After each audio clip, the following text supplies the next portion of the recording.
students, staff, faculty, alumni, and guests, I want to give a warm welcome. We're so pleased to offer tonight's very special lecture to conclude our third annual Fitness for Life Day. A day devoted to learning about wellness and positive health behaviors, especially physical activity and fitness. We're so fortunate to have Dr. Murray Lowe, a leading expert in exercise physiology and a pulmonary and cardiovascular specialist, here tonight to speak to us on the power of fitness. Before I formally introduce our guest speaker, I'd like to briefly tell you about our wellness initiatives at the college. Today, September 23rd, look familiar? This was this morning, our third annual Fitness for Life Day. It began this morning with a 1-mile run-walk event, bringing together well over 100 students, staff, and faculty. We had a terrific turnout, and everyone who participated had the opportunity to test their baseline aerobic fitness level at the start of the school year.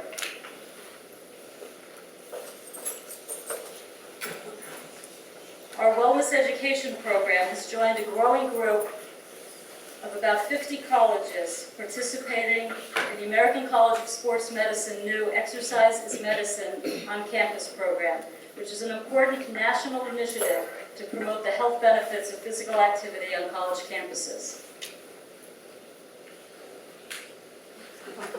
Colleges across the United States, like the College of New Rochelle, are joining the Exercise is Medicine on Campus program because there is growing awareness that along with the rest of the U.S. population, college students have become increasingly sedentary and today are much less active than earlier generations.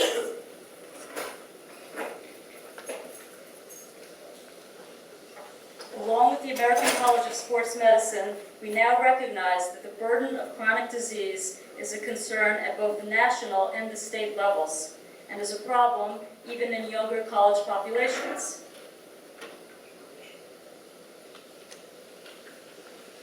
As you can see, physical inactivity and poor diet, lifestyle behaviors that we can impact, are the second leading cause of death in Americans. The good news, as we're going to hear tonight shortly, is that we can change this. Our special lecture is an official Exercise is Medicine on Campus event on this important topic of fitness. Before I introduce Dr. Lowe, I'd like to mention that after he speaks, our student panel will be invited to pose questions to Dr. Lowe before we open up for questions from the audience. Dr. Murray Lowe has a doctorate of education in applied physiology from Columbia University and is currently director of cardiac rehabilitation at 3 hospitals in Westchester, including Westchester County Sound Shore Medical Center, the Burke Rehabilitation Hospital, and Northern Westchester Hospital. He's a fellow of the American College of Sports Medicine. He's also a fellow of the American Association for Cardiovascular and Pulmonary Rehabilitation, where he's a member of the board of directors and serves as director of health and policy. Dr. Lowe has served as chair of the board of directors of the Westchester County American Heart Association. He's the founding president of the New York State Association for Cardiovascular and Pulmonary Rehabilitation and received their first Visionary Award and is also the recipient of their first Excellence in Education Award. Recipient of numerous other awards, Dr. Lowe joins us tonight, having just received a Lifetime Achievement Award in Connecticut.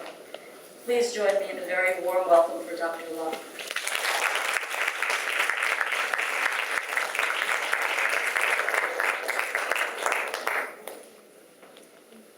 I always worry that that I look better in person than I do from those photographs. Right? Okay. I have some fun tonight here. Just going.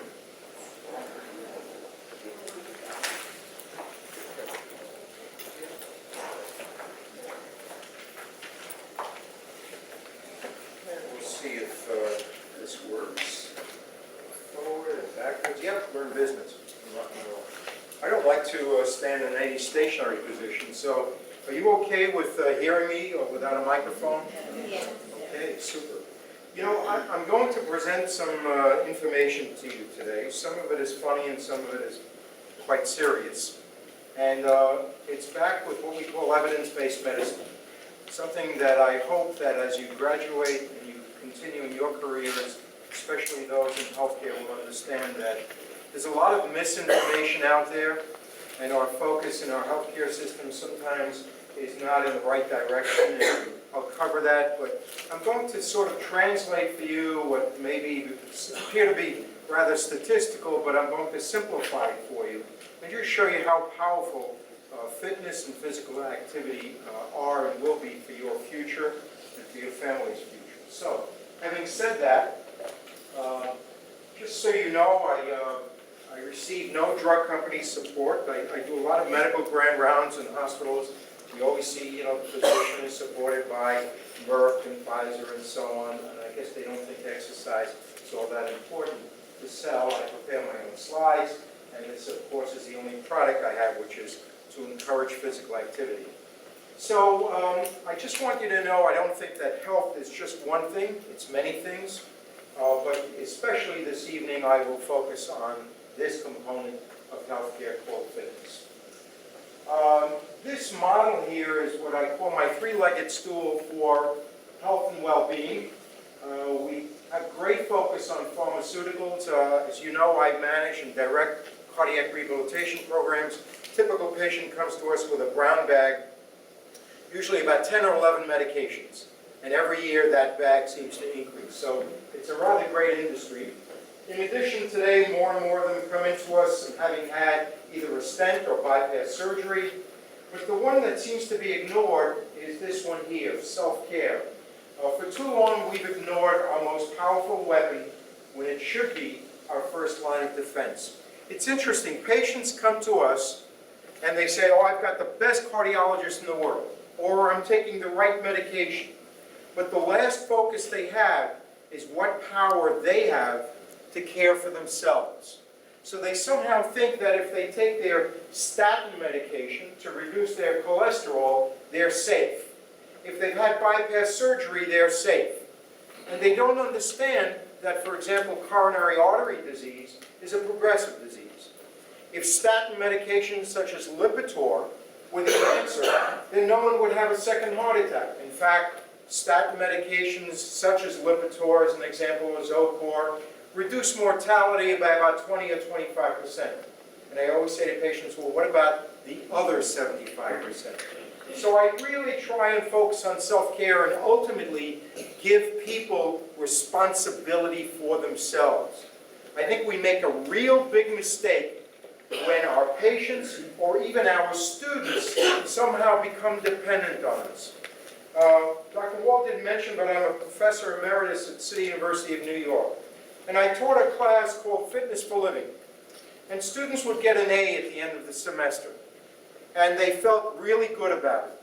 And I always told them, that's not what made you successful. What will be success is when you come back to me 10 years from now and say you are still involved in fitness for yourself. And that's an important measure in cardiac rehab. Because it's not a question of getting physical therapy or cardiac rehabilitation for 3 months. Is what responsibility will you take for yourself to take care of yourself for the rest of your life? So, lifestyle interventions is what self-care is all about. Anyone recognize this picture? The perfect storm.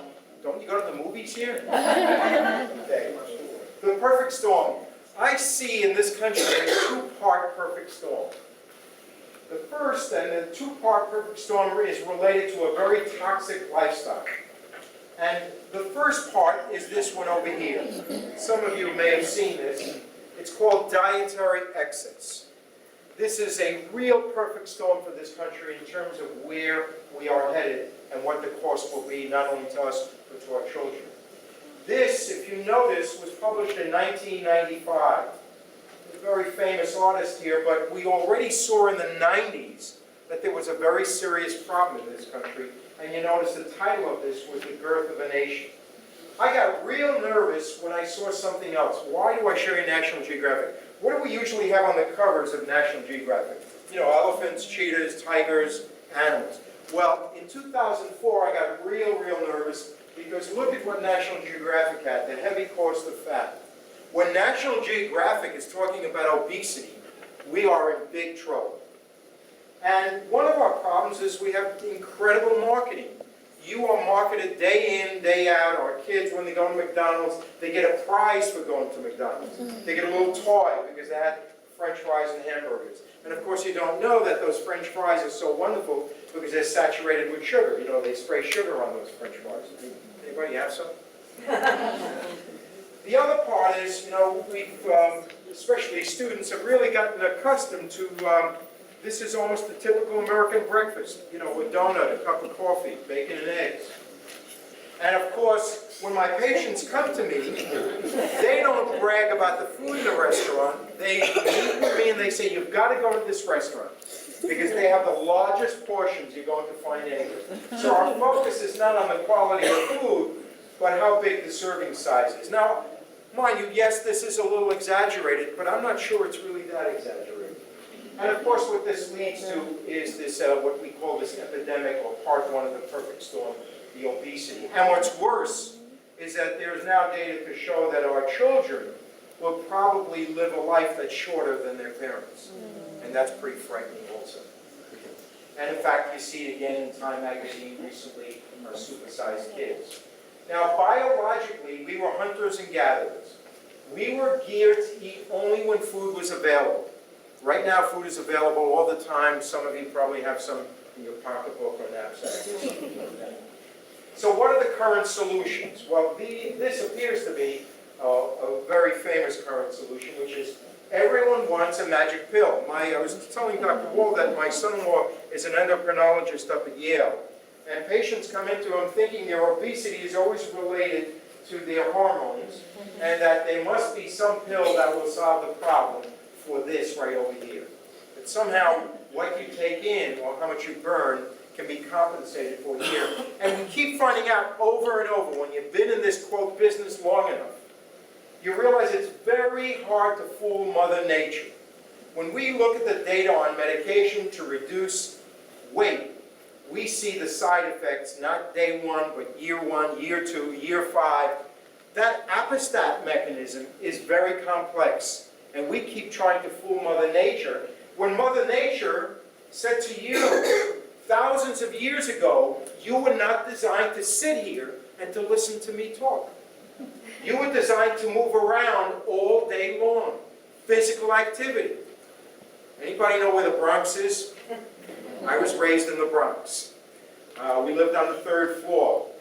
Our building did not have an elevator. My parents did not have a car. I walked to school. There was no busing. There was activity. My grandmother lived to age 100. Of course, she picked the right mother and father. But she was always physically active. We tell our elderly people, relax, take it easy, don't move. We don't understand that biologically we were designed to be used, to move. Instead, we try and make our life more comfortable. And it says here, this is typical, relax. I'm planning to ask the doctor to supersize my cholesterol medicine. Once again, the patient wants someone else, the nurse, the doctor, the professional, to take care of them. We need to give that responsibility back to patients. And of course, if you've been around long enough, if you come to my library at home, you will see hundreds of books on weight control. If any of these books worked, the person who wrote them would be a gazillionaire. He'd be richer than Microsoft. So something is wrong when you go to Barnes & Noble and you will find hundreds of books on losing weight. But how come then we're getting heavier? So, we now resort to this. This is an ad from, in fact, Central Medical Center, bariatric surgery. I just heard a speaker, a surgeon speak this afternoon. We're doing about 200,000 surgeries a year now where we ban the stomach. And there are no free rides. There are mortalities, there are side effects, And what are we going to do when we have, as I said to him, we have millions of people who are obese? Are we going to put a band around their stomach? Not to mention what the cost is, about $12,000 for that surgery. Well, part two of the perfect storm is this. Part two is that, as I said to you, we were biologically designed to move, to be physically active, and yet we're doing more and more of this right over here. In effect, we have experienced a very, very rapid reduction in physical activity. This is the way it used to be, and this is the way it is now. You know, we've gone from the Stone Age to the Information Age, and people do a lot of sitting, and by the way, there are published studies showing a high correlation between the weight of the pet and the weight of the owner. True, not exaggerating. And of course, we do a lot of sitting at work, not just at home. And of course, guess what else our kids are doing at home? Sitting. Sitting and sitting. And of course, we have these great new technology gadgets. You know, you've seen them if you go to some cities for touring. So I got real nervous when I saw this and they're shopping. So now we have a little less walking to do. And this is the classic. This is absolutely the classic. I have patients who come to me in cardiac rehabilitation and complain to me because they have to park the car too far away from the cardiac rehab center to go and exercise. Do I need to repeat that? They park too far away, they have to walk too far to go to exercise. Think about that. Scary. And of course, this is a nice one here, how the internet changed my life. But if you think I was scared with this, I was really scared because a couple of years ago, my wife and I went to Italy. And, you know, in Italy, they have these beautiful little villages, and people walk up and down, and people 95 years old, there's no buses, they walk with their canes. But this got me nervous. Because when you give the elderly computers, guess what they will stop doing? Exactly. So, for years, your teachers kept telling you to settle down and sit still. You can stop now. I think that's a message we really have to deliver. So in effect, what we've done is we have systematically engineered physical activity out of our everyday lives. That's what we've done in this country, and you'll see it now in all the developing countries too. It's funny, I will be speaking in China in November to the 9th largest city in China, 9 million people. But I was talking to the cardiologist there, and they now have an epidemic of obesity, and they have summer camps for children in China. Now, if you look at some old pictures of China, everyone was on a bicycle. They are outlawing bicycles in Shanghai. In Beijing, there are millions of cars. Why do you think we're paying more for gas? So they're catching up with us, not to mention probably a 75% smoking rate. So I call the dilemma here the wheels of life. It starts out real nice over here, and then we get a bicycle, we get a little exercise, and suddenly you're 16 years old, you get a license and you're driving. People are driving you, then you drive yourself, then you retire and you drive, then you can't walk anymore, you get a scooter, and then you get some The wheels of life. So in effect, I would suggest to you that diminished physical activity and dietary excess are leading our nation to a financial health disaster. We can only afford so many bypass surgeries, so many stents, so much medication, and we're blaming our president, whether he's Republican or Democrat, and we're worried about health care. We're doing this to ourselves in many, many ways. And if we don't solve the lifestyle issue, we will not solve, in my opinion, the financial burden. So a healthcare system to the rescue with dollar bills up here and a lot of fancy stuff going on, and people's medicine cabinet typically looks like this. But I would suggest to you, look at this here. It says, Miss Bell, let's go over this again. The first bottle is your arthritis medicine. The second bottle is the medicine to protect your stomach from the first pill. The third pill is to protect your heart from the arthritis pill. And this last one is for your anxiety over the first three pills.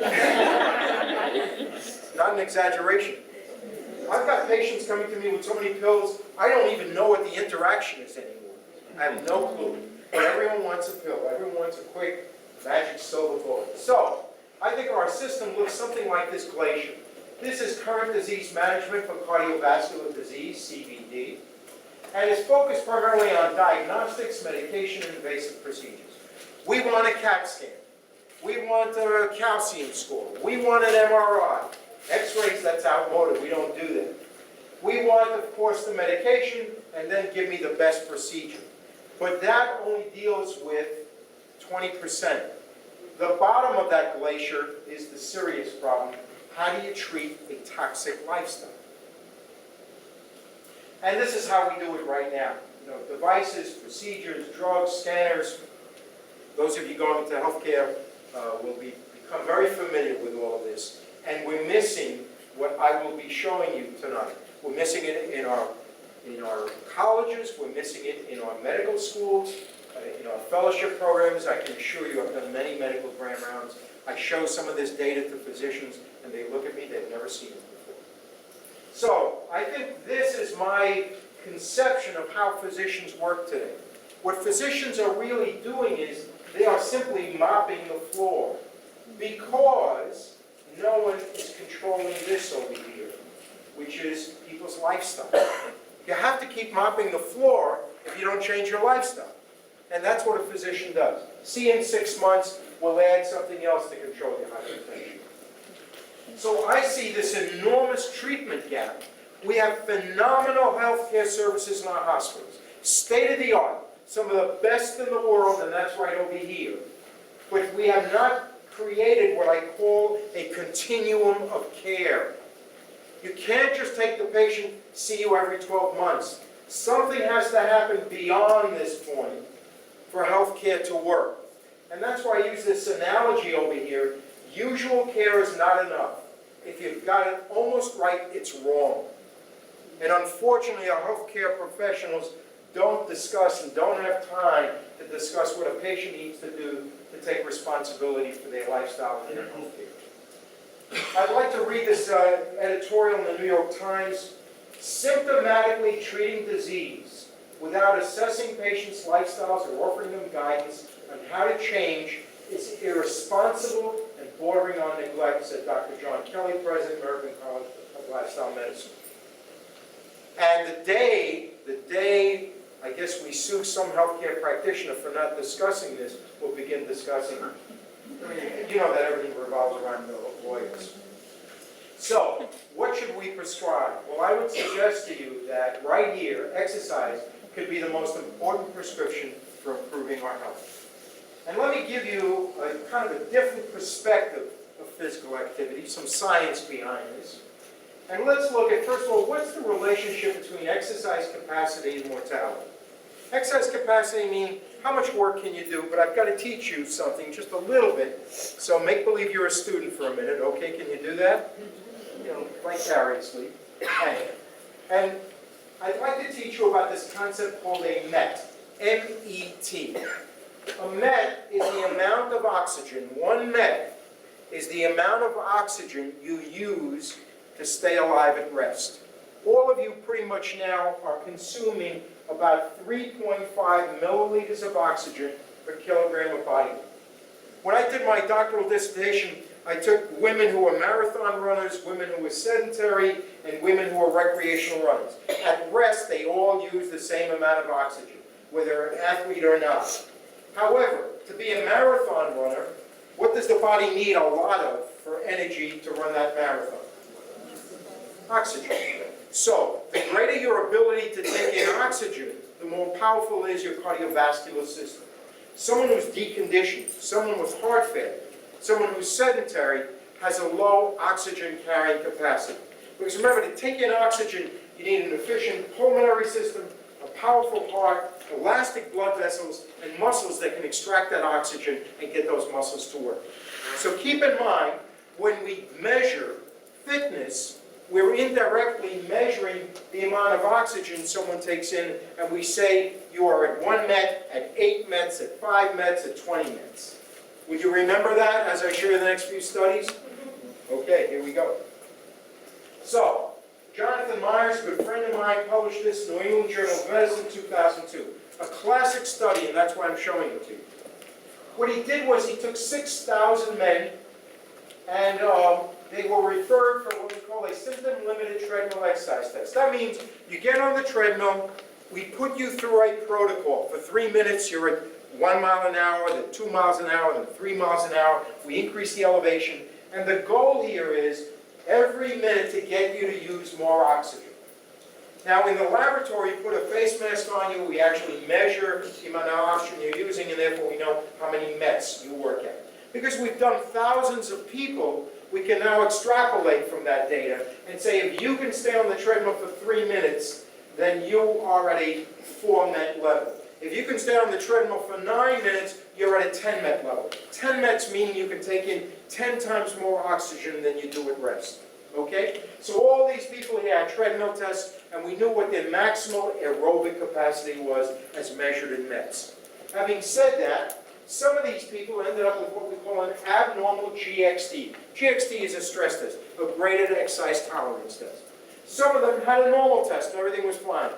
Now the researchers do this wonderful thing called, let's wait. Most of us want answers right away. But here the researchers said, let's wait 5 years. Let's wait 6 years. Let's wait 7 years. And let's see how many of you are still alive 6 and 7 years later. And for those who died, what was their fitness score before they died? And for those who are alive, what was their fitness score? In addition, we took this room here. Not only did we measure your fitness, we also measured what's your blood pressure? What's your blood sugar level? Are you a smoker? Do you have COPD? Are you overweight? Is your cholesterol high? In other words, we had a full profile about you. Okay? Here we go. Fascinating, fascinating data.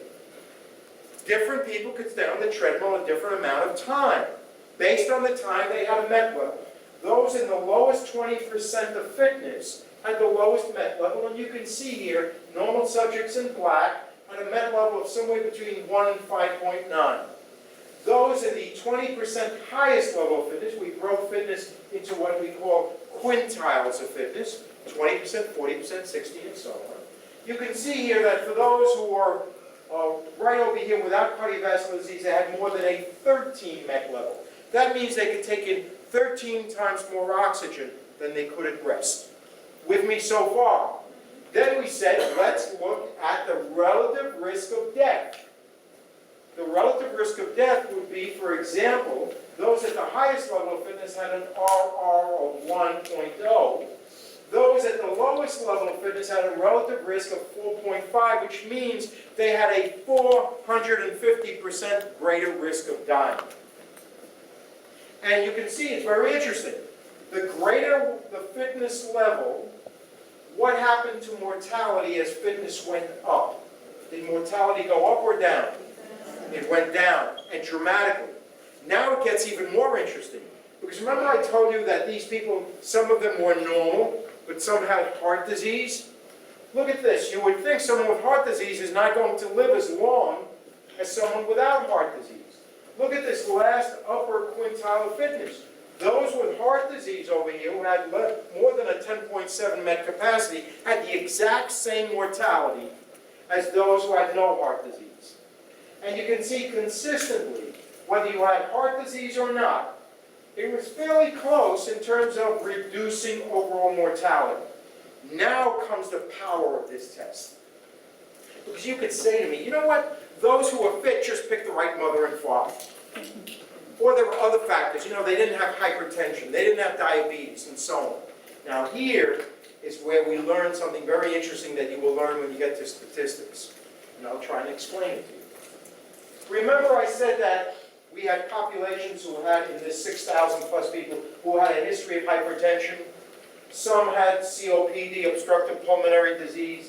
Some had diabetes and so on. So what the researchers did is they did the following. They said, for those who had a history of hypertension, we'll take the bottom third of fitness, the middle third of fitness, and the upper third of fitness, and see what their mortality was. But they all had the same level of hypertension. So think of yourselves, this is beautiful, the room is split up in 3 quadrants. Sorry folks, but all of you have elevated blood pressure. I'm not being picky, so I'm not biased, but you are the lowest third of fitness. She's still smiling, that's a good sign, okay. You're somewhere in the middle of fitness, you're at the high level of fitness, they're really smiling now, okay? Yet your blood pressure was as elevated as hers. And look, lo and behold, those at the highest level of fitness, right over here in red, which means have more than an 8-med capacity, had the lowest relative risk of death. And they did the same for diabetes and smokers. For example, everybody here was a smoker. You're smokers, you're smokers, you're smokers. But because you're at the highest level of fitness, you had the lowest level of death, while the smokers here had a relative risk of death 200% greater. The same held true for cholesterol, for obesity. I tell people, I've got to be honest with you, you're not going to lose a lot of weight from exercise. A lot of other things are going to happen. But I say, if you can't control your weight, if you can't control your smoking, what this study shows unequivocally is get fit. Because by becoming fit, by increasing your aerobic capacity, you dramatically reduce your risk of death and also many other, what we call comorbidities. So what the researchers found was that exercise capacity was an independent predictor of mortality in men and women. Now this study was done on men. St. James Women's Study, published in Circulation, exact same thing. Women at less than a 5-med work capacity had a 300% greater risk of death.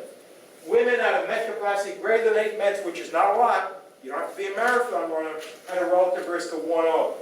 So for men and women, the same thing occurs. The higher your level of fitness, the lower your death rate, and it's an independent variable. It doesn't matter whether you have hypertension, diabetes, COPD, and so on. And I'll give you another hint, something I show cardiologists. How many in this room have ever had a stress test? Okay. If you've had a stress test, the doctor and nurses were probably quite busy looking at your blood pressure. They were quite busy looking at your electrocardiogram. And they didn't even focus on that probably when they sat down and explained the test to you and the test results. We have consistently, study after study after study has shown, what is the most powerful predictor from a stress test of whether you will live 10 years from now? Take a guess. It's the number of minutes you were able to stay on the treadmill. Because that is your MET level. The most powerful predictor is not your electrocardiogram. I don't care if you have arrhythmia or not. I don't care if you have heart failure or not. It doesn't matter if you have hypertension, if you're a smoker, if you're obese.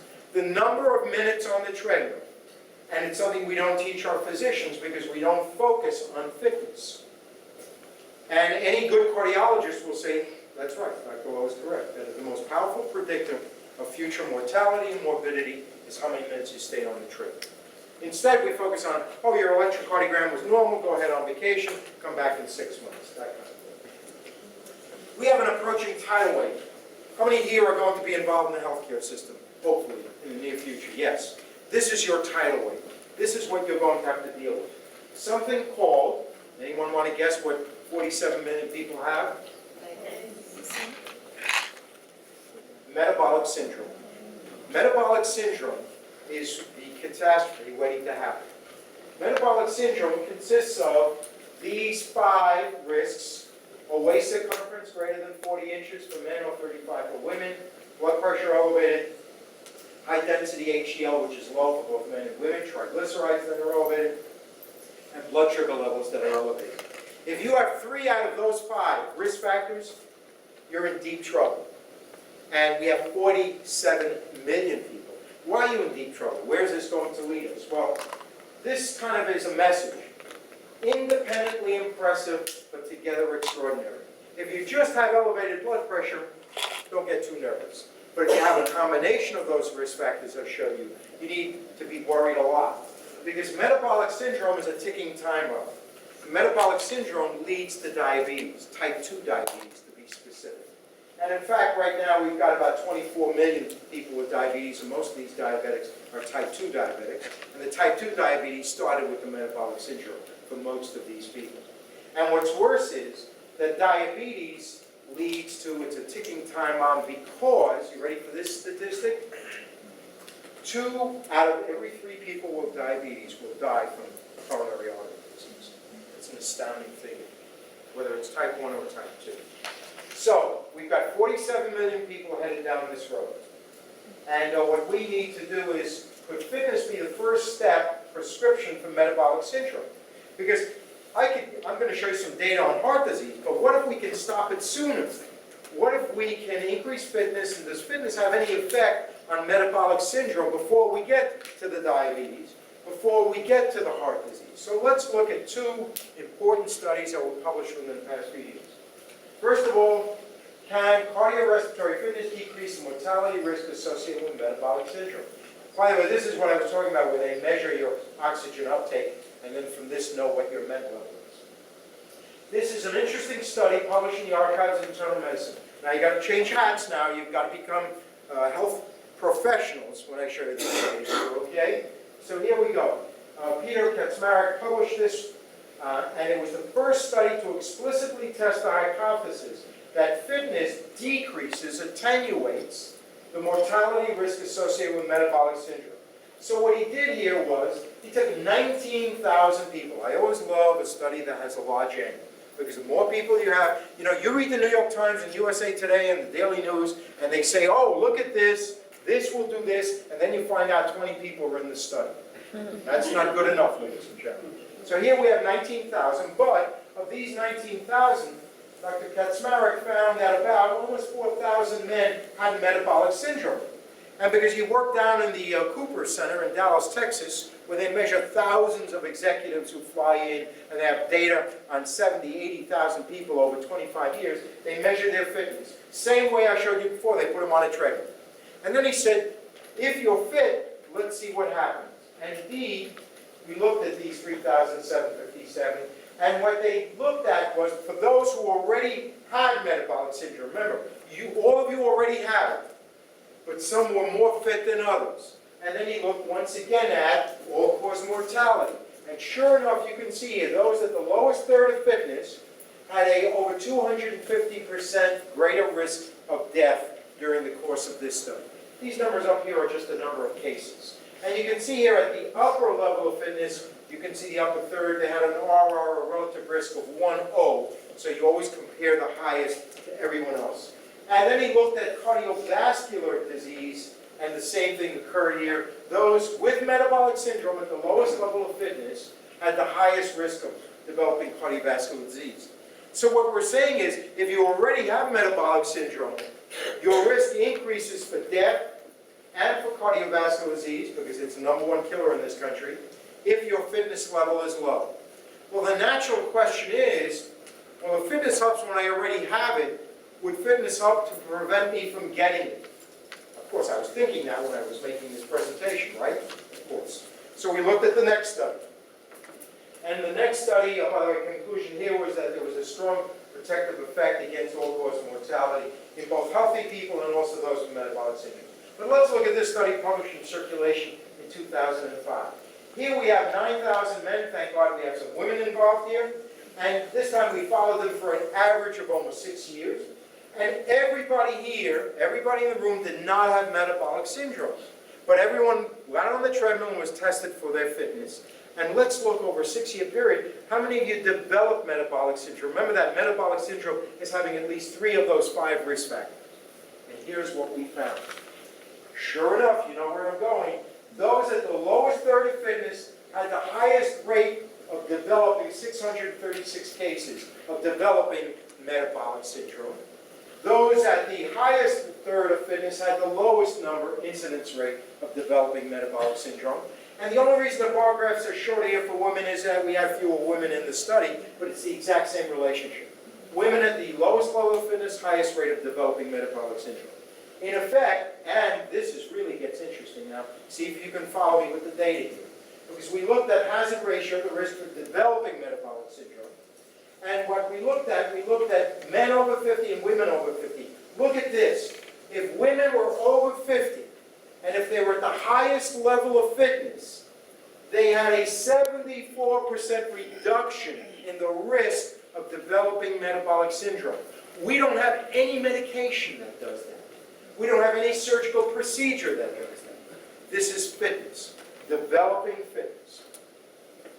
Conclusions here. inversely related to developing metabolic syndrome and fitness association with strong, graded, and biologically plausible. Clinicians should counsel their patients to become more physically active as part of the primary prevention of metabolic syndrome. Can lifestyle changes prevent diabetes? Well, remember we said metabolic syndrome leads to diabetes. I was involved in the next study of one of my rehab programs, and this was published in New England Journal of Medicine. It was called Reduction of Incidence of Type 2 Diabetes with Lifestyle Intervention, or metformin. Have any of you heard of metformin? Metformin is a first-line medication, and a good medication, for treating people with type 2 diabetes. It works. But, as you know, in our healthcare system, do we run to fitness first, or do we run to medication first? Of course. So this study said, you know what? Let's see which works better. And what they did was they had a randomized study. They put 1,000 people here into lifestyle, which was eating what we call a DASH diet of fruit and vegetables and low-fat eating, plus 150 minutes of physical activity every week. That's about 30 minutes a day. The other arm of the study was placebo, and one received metformin. And then we wanted to see, getting this metformin, 150 minutes of exercise, we wanted to see how many of them after 4 years developed type 2 diabetes. And sure enough, you can see 31% risk reduction by metformin. So metformin works. There was a 31% reduction in developing type 2 diabetes for this high-risk group. But lifestyle, not the pill, the free stuff, changing what you eat and becoming physically active, was almost twice as powerful as the medication. Well, what do we run to? The medication. Now, there's something else. This is why, please, I do this because I'm an educator at heart. I want to teach you something important. You're going to see a lot of headlines in your life, in the newspapers. You will read abstracts in a study. If you don't drill down into the study, you're going to miss something very important. Because when you drill down into this study in the New England Journal of Medicine, something hit me like a light bulb. Look at this. For those in the study who were over age 60, you can see here that the reduction in the incidence of developing type 2 diabetes for lifestyle versus placebo, which is nothing, was 71%. But for those who received metformin, the reduction was only 11%. What's interesting here when you drill down into the data is that for younger people, medication was as good as lifestyle, but as people got older, what was more powerful, the medication or lifestyle? Yeah. And you only discover that by reading the entire article. Be complete. Don't buy those, reviews that give you the instant story. Lifestyle is more effective than metformin. Perhaps our greatest challenge in healthcare. What is this all about? Well, what this is about is abdicating self-sufficiency. The question really is, are we going to be paying a lot of money to take care of this very nice lady, or will we be able to get this lady to take care of ourselves? Because one of the problems I have in cardiac rehab is doctors hesitate in sending elderly people to cardiac rehab, and they're not aware of how powerful the evidence is that it's never too late. Because the choice we have is, do we have someone who's taking care of someone all the time, and can we prevent that? Or can we reduce that so it happens later in our life? And the answer is yes. The answer is yes, we can prevent it. But Dr. Lowe, it's not enough for you just to say yes, prove it to me. So of course you know I'm going to prove it to you. Is it ever too late? Let's look at this study published in the Journal of the American Medical Association by Dr. Gregg, Relationship of Changes in Physical Activity and Mortality Among Older Women. And this study started here, tracked women for 12 and a half years, and these women were all over age 65. So they started the study at age 65 or above, and they followed them for 12 years, and they looked at the data. They measured what their physical activity levels were. Now follow me here. Over here is this black circle means they stayed sedentary. For those women who stayed sedentary at age 65, over a 5.5-year period, they had the highest relative risk of mortality here if they stayed sedentary.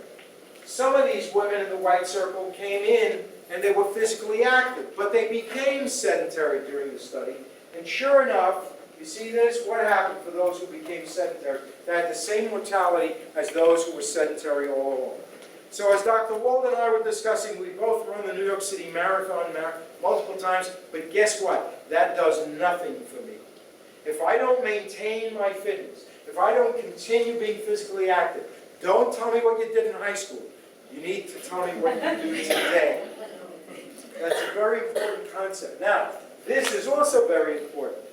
Those women here who stayed active, the black triangle, right over here, had the lowest mortality rate.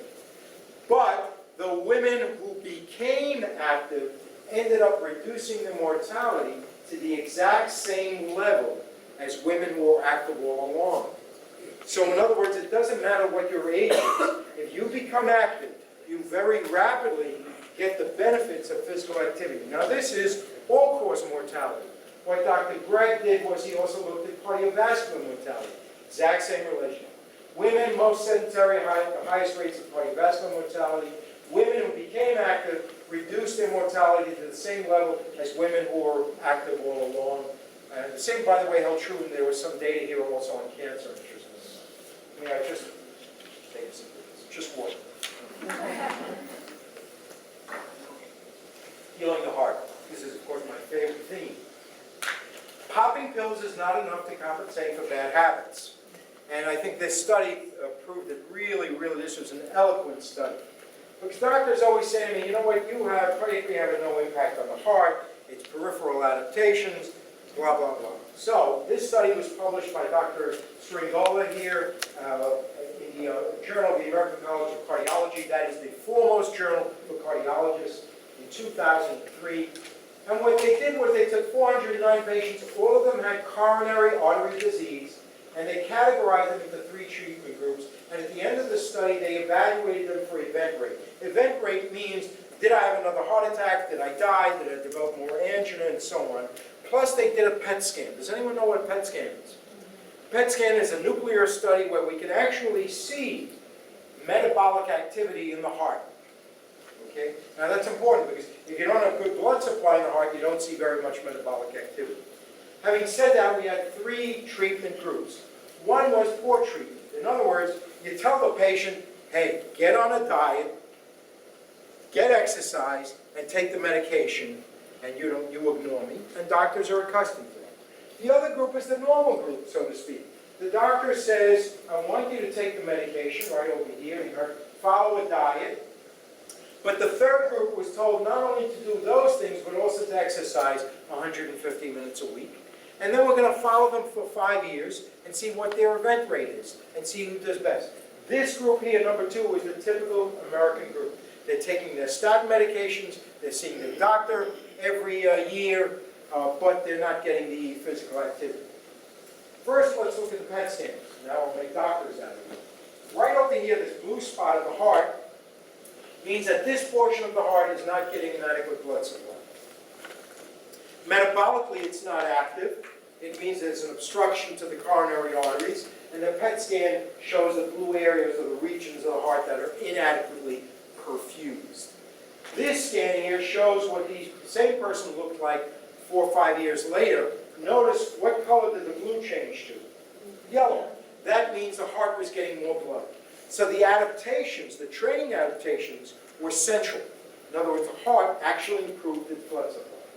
And in addition, look at this. This is the 5-year event rate over here. And the poor treatment group, 30%, if you ignore your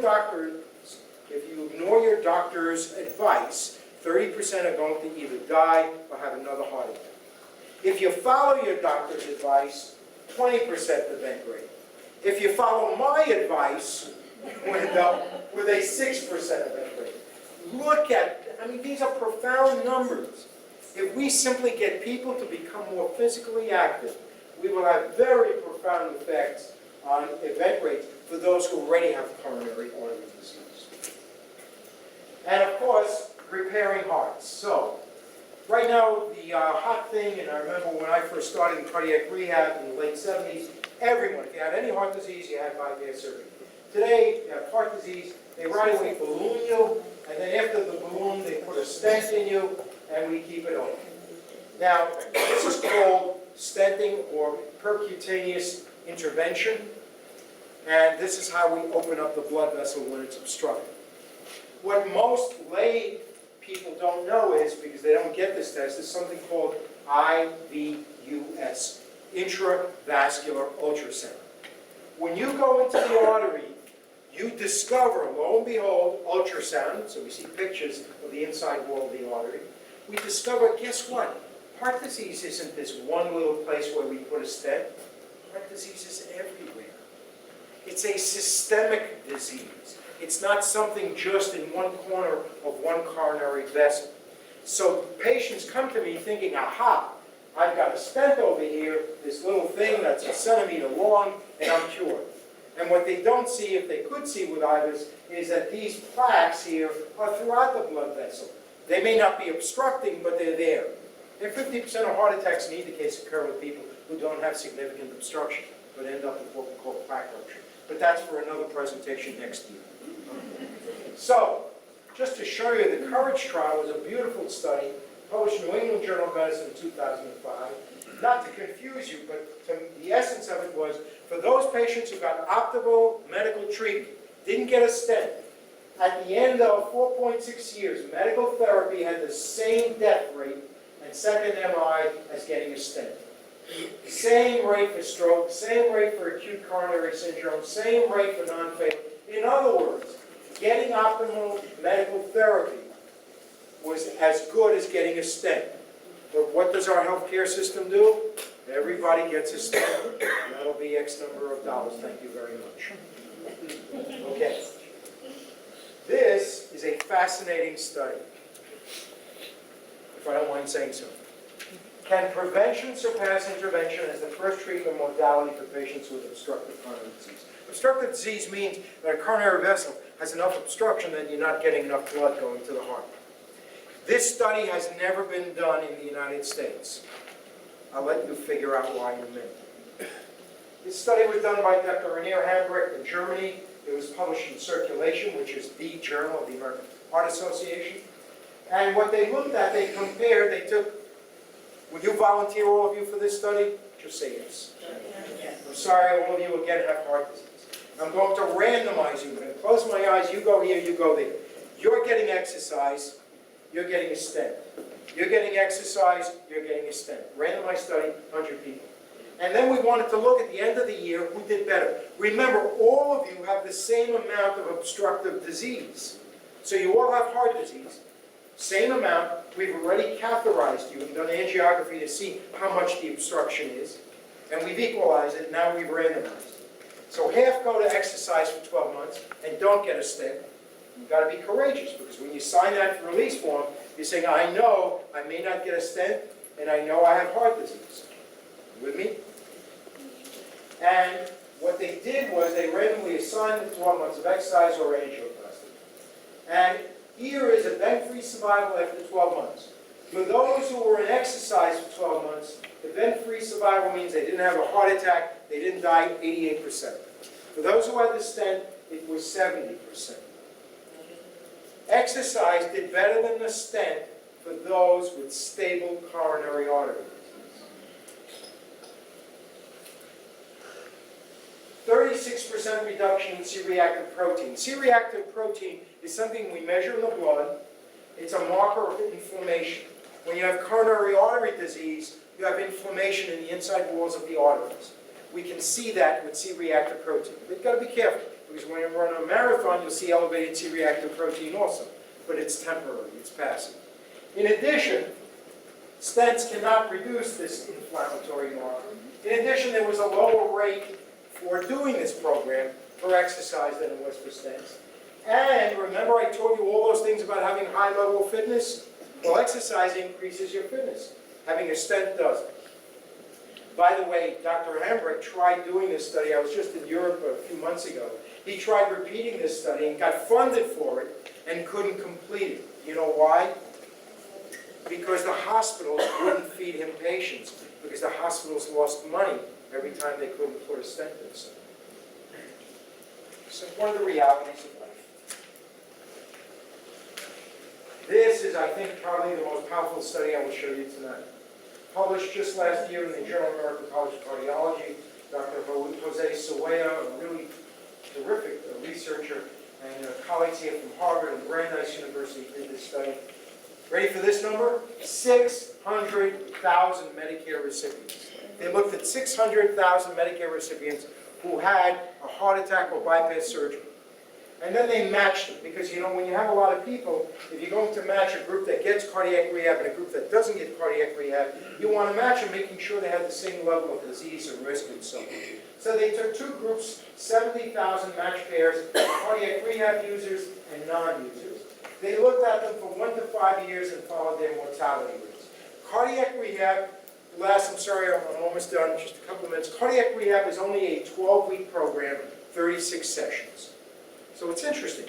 I'm helping you for 3 months, but I'm looking at what happens to you 1 year later and 5 years later. Remember that analogy I gave you of my students? I don't care if you got an A today, or where are you 10 years from now?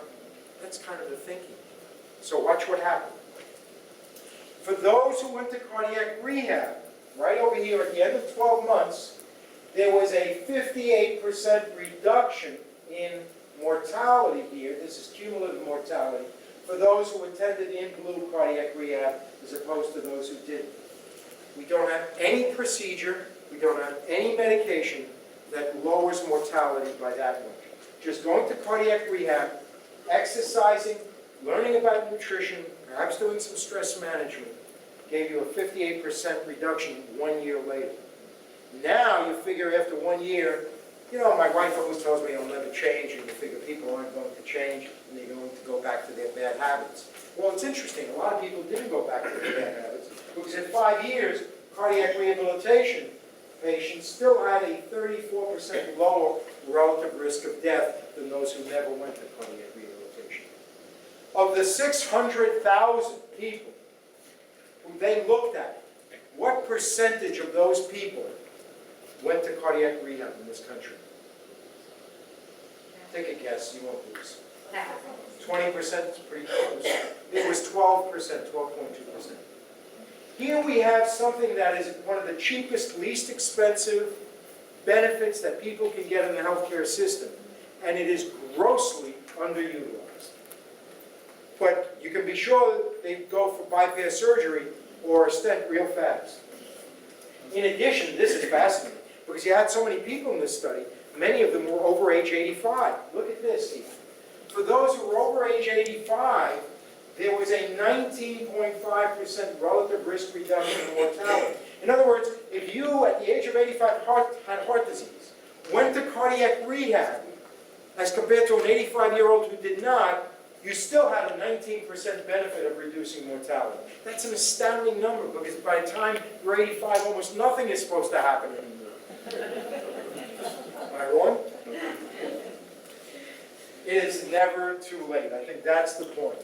It is never too late. Skip, this is the last study over here. I want to show you something. This is interesting. They looked at 30,000 people who got cardiac rehab over 4 years, and they compared those who got 36 sessions of cardiac rehab versus those who only had 1 session and dropped out. 47% reduction in death over 4 years, and a 31% reduction in a second heart attack. And the more sessions you attended cardiac rehab, the greater was the reduction in risk of death in the second heart attack. Okay, some final thoughts. Now I'm almost at the end. Naturally, I'll have to check with my doctor before undertaking any exercise program. Have you heard that before? You're always told, go to your doctor. It's very interesting, because patients come to me at Sound Shore Medical Center, and they're always raving about their cardiologists. You know, Dr. Keltz and Dr. Gittler, and they're all terrific people, by the way. They're great doctors. Or they'll go to New York Magazine, as some of you will. Oh, you know what? My doctor is listed here. Your doctor is important. I covered myself on this. But, here comes the but, heart health starts with you. And this message is for you in the audience. Changing your health behavior can do more to prevent the leading causes of death and illness than expensive, invasive, and sometimes risky tests and treatments. Read that. have a great doctor, but you have the power. Are you listening? Here's what happens sometimes when I talk to patients. You need to get out and get fit. You think it sounds like me talking? And this is what patients hear. Good news, my doctor told me to get in the office.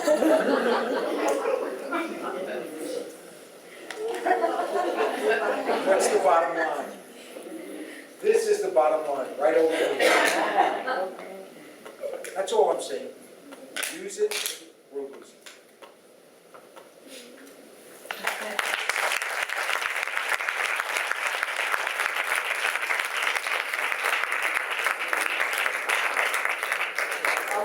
I didn't fall. Thank you so much, Dr. Lowe. I had heard that Dr. Lowe gives an absolutely outstanding presentation, but this was just terrific. Thank you so much.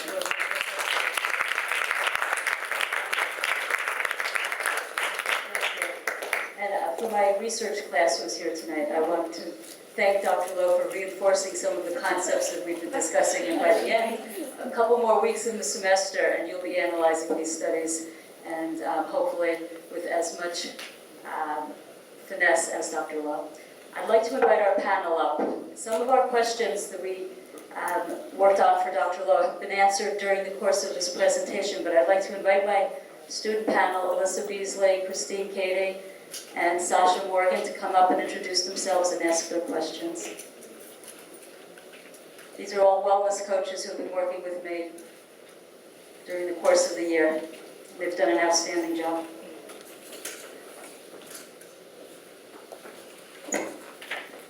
Hello everybody, my name is Alyssa Beasley. I attend the School of Arts and Sciences and I'm majoring in biology. I found your presentation to be very interesting. I had a question here, but I have to bring it up. So, one of my questions were how do the minutes on the tread predict mortality? How do the minutes on the treadmill do what? Predict your mortality. Predict your mortality. That is a very important and good question. The treadmill is not staying at one speed. The treadmill gradually increases speed and increases elevation. So in effect, you're doing more work. The formula for work is equal to force times distance. Carrying a weight, traveling over a distance, and you're doing more work. The more work you do, the more oxygen you need to do that work. These muscles cannot go faster and cannot go further without getting more oxygen.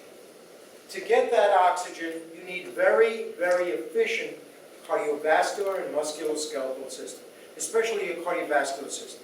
If you have a weak heart, you need a heart that has a strong, what we call stroke volume, can beat rapidly, increase that blood supply, and you can't have, if you have hypertension, then you have resistance to that blood flow, the heart doesn't work as well, you can't get as much blood, and you can't go to 4 miles an hour on the treadmill, you can only go to 3.4.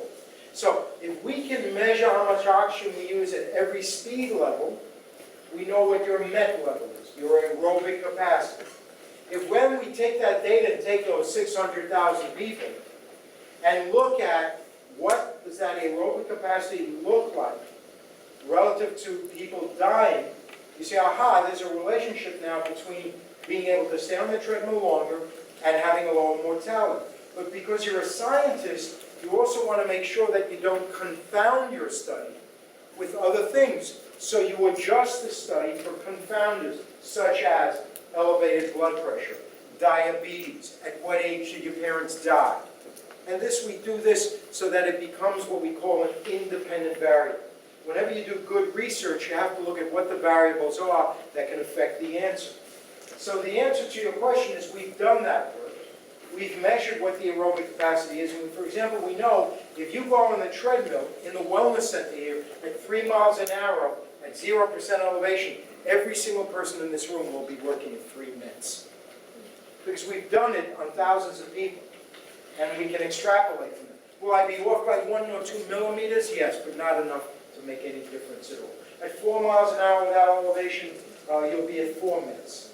But once we add elevation, it's more work and the METs go up. So METs are related, the ability to have high MET level is related to your mortality when you adjust for confounders. And I hope I have not confounded you.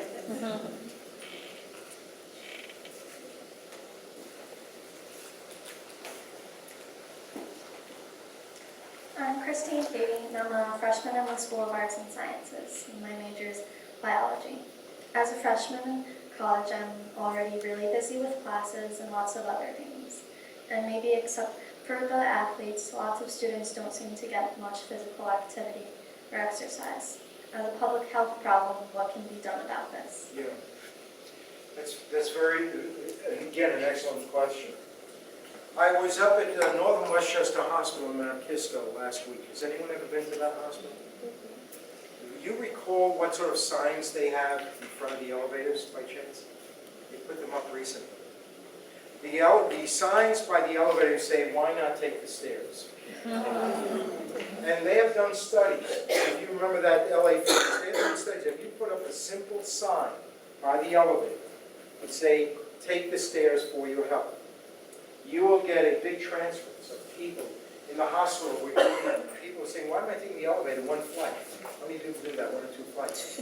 So what you need to do is, I think sometimes we've been so focused on joining Jack LaLanne, fitness centers, that we forget that part of physical fitness is activities of daily living. Because the data we have shows it's cumulative calories burned per day that will determine fitness, not just working out in the wellness center. Now, I'm not telling you don't go to the wellness center, because what the wellness centers have become for us today is a way to compensate for what we used to do naturally all day long, which is move and walk and do. So if you notice, for example, what did I do today when I gave this presentation? I was moving. At home, I use my cordless phone, and people think I'm nervous, but I move because I'm very, very conscious of the fact that when I park far away. You did not do me a favor by telling the security guard to send me a spot. I was willing to go anywhere. But what I'm saying is it's the little things. So you've got to begin looking at, how do I build activity into my daily life in addition to my workouts? Which means you've got to do less sitting, more standing, more walking, make believe the elevator doesn't exist. Purposely park your car as far away from the school as possible. Because one of the things we see also with the obesity issue is these people are getting much less activity, and then it becomes a vicious cycle. Because as they gain more weight, it becomes harder for them to do more physical activity. So it's very challenging. Not to mention the fact that you're challenged all day long with that slide that showed marketing. Some of our schools have the worst food imaginable. So my answer to you is, build activity into your daily life. And you will be amazed at how little steps make a big, fat difference.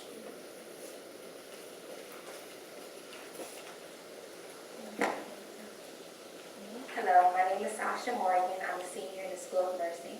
I have 2 questions.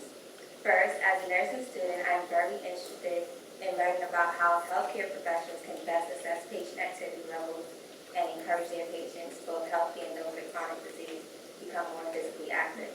Why do you think healthcare professionals have not been very successful in promoting physical activity, and how might nurses do a better job? My second question is, my grandma... Moving too soon. My grandma, who's 69, has had 3 strokes. How can I best encourage her to improve her fitness level, and is there a value in exercise program for the elderly? Yeah.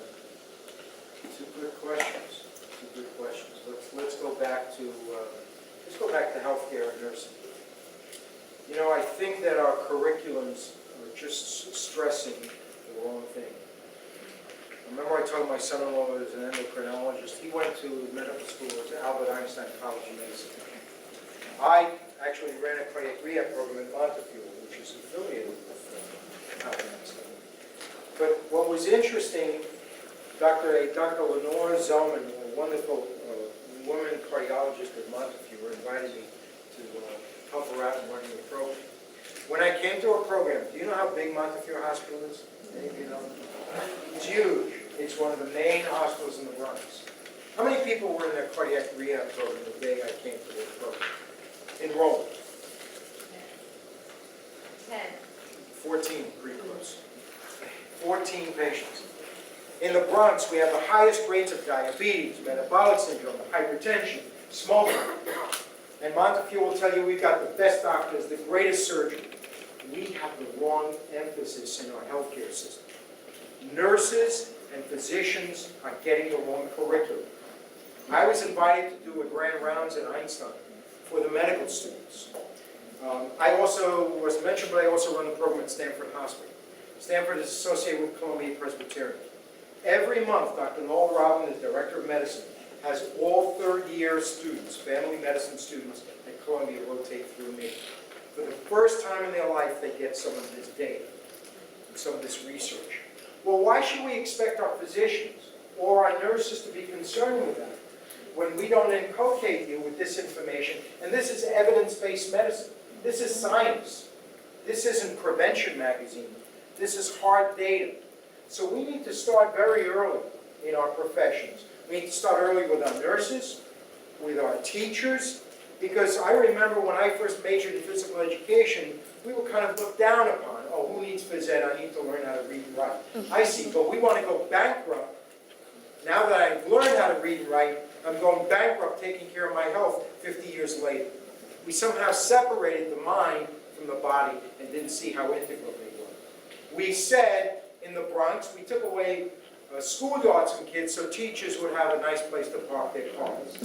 Physical education was not required. We've got to look at, there's an important word here, the Gestalt, the whole person. It's a German word. We have to look at health in a broad picture. We have to train our professionals to look at this as being as important as understanding how statins work. Because I do cardiology grand rounds everywhere. And you know what, it always fascinates me. We get some guy who comes in, you know this, he gets paid $2,000 by Merck, and he talks about something that a doctor is going to see once in 20 years. I talk about something, first I get paid nothing, and I don't want to be paid anything, that's number one. But I talk about something that affects millions of people, and people don't think it's important. So our curriculums are just not well balanced. I think we have to change. With your grandmother, that's a challenging issue. Because we have a real problem, as you know, all of you in this room know, with our healthcare system. Because even if you look at who attends cardiac rehab, it tends to be middle class or up. The poor don't avail themselves of it. They can't even get to the cardiac rehab center. So we have to really develop home programs for people. It may be simple things such as a bicycle with pedals, no wheels. They cost about $100. But get people to move those legs, to pedal those pedals, do it while you're watching television, but do something so that you don't need someone to walk you with that walker. And to use buckets or TheraBands to increase muscular strength, because what we've learned is when people get older, they all develop sarcopenia. Sarcopenia is a loss of muscle mass. You get weaker. You don't know about this when you're 20 and 30 years old. You'll know about it as you get older. And we have to slow that process down, which means actually lifting weights for elderly and developing strength is as important as aerobic exercise. Again, this is important for quality of life and also for financial healthcare reasons for this country. So we have to give people simple equipment with things they can do. If they can't ambulate, then give them things they can do passively. TheraBands for strength, which are the stretch cords, and a simple bicycle that they can move, or step up and down with a little bench. But we have to really become creative, and we have to think that exercise can't be just in the wellness center or just in the cardiac rehab center. It has to be at home. It has to be, you can go to the mall in the winter and walk, because all of us, you know, we work very hard. I know you have responsibilities of children and spouses and family. It is not easy. It is not easy. I empathize. I really tell people that I have the same challenges as they do. But ultimately, you know, you've got to make that decision. There's that saying, you can take the horse to drink the water, but you can't make the horse drink the water. So I call it the law of readiness. You know, it's a Chinese menu. You can pick from column A, B, and C. Column C is, I'm not going to do anything. Column B, I'll do something. Column A, I'm going to do it all. As a professional healthcare provider, I always tell patients, I think of the law of readiness. When I was younger, okay, I taught aquatics and sleepaway camps. And I couldn't understand. I thought I was a great swimming instructor. And some kids just wouldn't learn how to swim. Next year they came, and in 1 week I had them swimming. It's the law of readiness. People have different stages in their life when they're ready to accept what you have. When you become nurses, people may not listen to you the first time.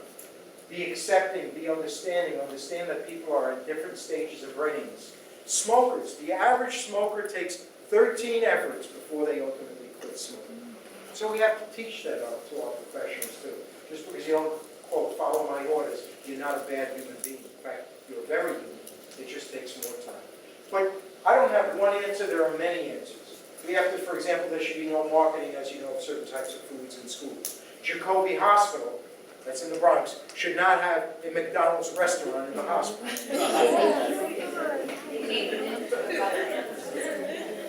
don't want to ask you what they have here. Don't get defensive. It's you know, setting it all over. It's little signs in the hallway. Take the stairs for your health. Those kinds of things.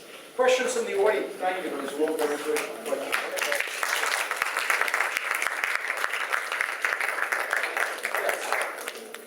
Question. Do you think that because the pharmaceutical companies spend so much on marketing, that unless money begins to be pushed into physical activity, it's really not going to be that big a change? You know, because we look at it, we don't see it as an alternative or even as an addition to, because it's not being taught, it's not being pushed out there. You know, but pharmaceutical companies right now have all the money. They're pushing it. They're pushing their medication. They're pushing their drugs. At what point do we begin to market the idea that physical activity is an alternative? Yeah. You know, this is a big problem. You know, the healthcare profession is dealing with it right now. Drug companies can't do certain things right now. They have to stop buying these lunches and giving gifts to physicians. Because it's kind of, the physician will say, oh, I'm not affected by that, but of course you are, and the studies have proven that. You know, I learned something. I was very involved. Last year, I was the president of our national organization, representing cardiac pulmonary rehab in the United States. So I went to Congress for 6 years in a row to pass legislation which now guarantees for all Medicare patients who have heart disease, it guarantees for most of them the ability to receive cardiac rehab services. But what I learned was, you know, I went to Schumer's office, I went to Hillary Clinton when she was senator, I went to Nina Lowey, who was my congresswoman, and in my organization we visited every member of Congress. And what we learned is when we wanted an appointment, my appointment usually came 3 months later. Because the first people to get the appointment was a pharmaceutical company that was supporting the congressperson. Now I hate to sound this way, but I can tell you this has been my experience. You have the best Congress that money can buy. Got it? Having said that, it is a real problem because, you know, when I say to them that they shouldn't be able to, we shouldn't have lobbying, people call me a socialist or a communist. You know, we're very good with labels. So if you brand somebody and call them a communist, no one will listen to them. But the reality is, money does buy, and money does affect, and profit does that. And we need to get Pepsi-Cola and McDonald's to fund physical activity for children as much as they market. And that's going to means that you need to be involved as a parent, as an individual. You know, there was something I learned. I went to Theodore Roosevelt High School in the Bronx, and I never forgot this. I had a history teacher, and in the classroom, see, I did remember something from high school. It's about the only thing I remember. But he had a quotation from Edmund Burke, and the quotation is as follows. In order for the forces of evil to win, enough good people have to do nothing. In order for the forces of evil to win, enough good people have to do nothing. You are the good people. It's not enough for you just to complain. You need to become active and involved. You need to vote and say it's not worth it, or I give up. We, in 2008, passed legislation, this little organization of 3,000 people, without any backing whatsoever, we got 50% of Congress to sponsor our legislation. It's called the Cardiac and Pulmonary Rehabilitation Act of 2008. Then President Bush vetoed it, and Congress overrode it. And now we have, in law, the eligibility of cardiac patients and pulmonary patients to get rehabilitation services. Because we had dedicated people involved. We have to mobilize. We didn't have lobbyists. We didn't have money. But boy, did we have passion. And boy, did we know we were doing the right thing, not for us to be richer, but to help people. Because you're sitting in this room, my guess is, and if you're in healthcare, you're not in healthcare accidentally. You care about people. You have a value that we can't always teach. Somewhere you picked up that value from parents, from friends, whoever it may be. But you care about people. So keep on caring, but become active. Be involved in your own way wherever you may be. May the force be with you.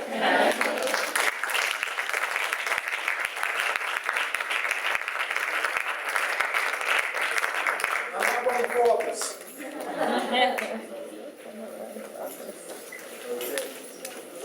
Invite everyone to join us down the hall for some refreshments.